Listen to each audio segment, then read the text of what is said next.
Dear students, today we will discuss about children protection and electronic theft under the heading of computer science impact of our life. So we have discussed little bit about children protection or kids protection online. So there are many problems that a kid can have when going online. So in today's module we will be going into very much details that what kind of problems can occur and to what extent we need to guide the kids while using online platforms. So for example, broadly speaking, there could be content risk, there could be contact risk, there could be online marketing, overspending, electronic theft, information privacy and information security. And in all of these types of risks, there are many different sub areas. So let's try to explore each of these one by one.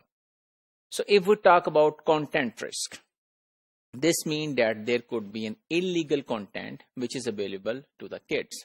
So if your kid see that illegal content available anywhere, so this means that your kid might be impressed of those content, or of course it would be harmful for that person or that kid, and there could be some harmful content as well available online that can harm the personality of your children. And there could be some harmful advice. So for example, if your kid is trying to learn something new online and some person is explaining something which is actually the harmful advice for the kid, so this means that your kid is carrying that advice in rest of his or her life. Then there could be some contact risk. So whatever is in your contact, so for example on social media, kids might form their profile and they can have multiple contacts which are available. So what they can do with the kid? They can harass that kid. So online harassment is one of the challenge nowadays, especially for the kids. So they can influence that kid to make him or her unpleasant for certain things. And then the related concept to the harassment is cyberbullying, that they can influence that kid to do something very wrong.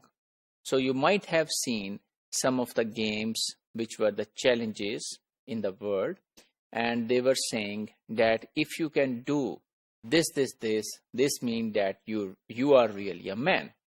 So doing all of those challenges, some of the kids have gone with their lives, so they were dead because those challenges involved very difficult tasks which those kids were trying to do. So such kind of influence can be made in cyberbullying.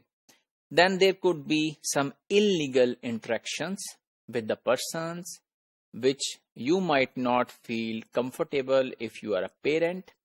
And then there are problematic content that can be shared by someone, and if that kid is with you, then you might not feel comfortable to share that content with your kid. But as the kid is watching something online in the form of digital form, so this means that that kid can have some problematic content sharing and that can see that problematic content. Then there is online marketing, inappropriate or unsuitable products which are illegal and age restricted. So you know that there are certain products which cannot be shown to the kids who are below certain age limit.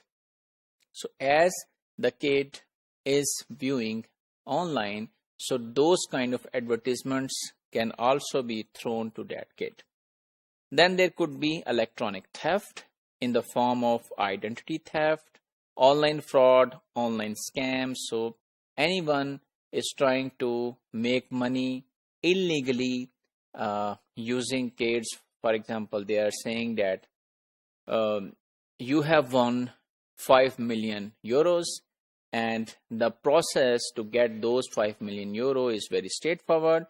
They give their account that please submit 5,000 rupees into this account, and instantly you will see that your account, or you will receive 5 million euros. And the kid might not have very strong nerves, and he or she might be slipped over on this offer, and he or she can submit those required money from their pocket. So such kind of things might also happen.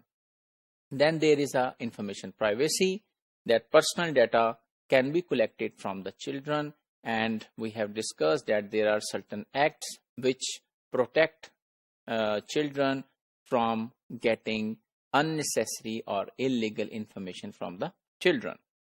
And then there is another very important area of information security, that there could be some malicious code, some commercial spyware which is running on the computer which kid is using, and you as a parent might understand that this is a malicious software. However, your kid might not notice that there is something wrong happening on the computer. So how to protect your children, your kids from this? So we should use web filtering mechanism, content filtering mechanisms, softwares, firewalls, which will protect your kids from watching or going to illegal content on the internet. And then there are different parental control softwares which are available, and you can configure for your kids that your kid can only see this information. And then enable safety features. And one of the most important thing is that you should guide your kids. You should guide your kids for all of the issues which we have discussed in this module, and you should make aware them against all of these problems, and you should tell them that if you see such kind of thing, then how they should behave.